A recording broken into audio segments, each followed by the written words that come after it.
Hola! La Universitat Pompeu Fabra és una de les primeres universitats europees que té un mitjà de comunicació diari fet pels estudiants. Aquesta iniciativa es va dur a terme des del grau en periodisme i es fa conjuntament amb els graus de comunicació audiovisual i publicitat i relacions públiques, així com també altres graus i màsters de la universitat. El Diari de Barcelona es publica diàriament en format digital.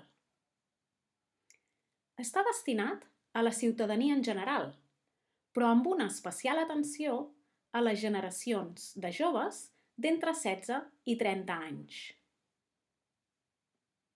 El Diari de Barcelona i la Facultat de Traducció i Ciències del Llenguatge van establir un acord de col·laboració.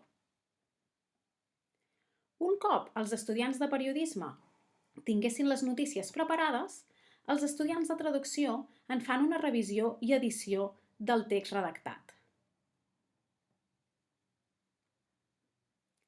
Després d'aquesta feina, els estudiants de llengua de signes catalana interpreten el text a l'LSC.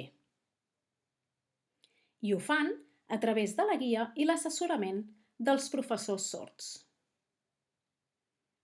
Podeu accedir a la web del Diari de Barcelona i veure aquestes notícies.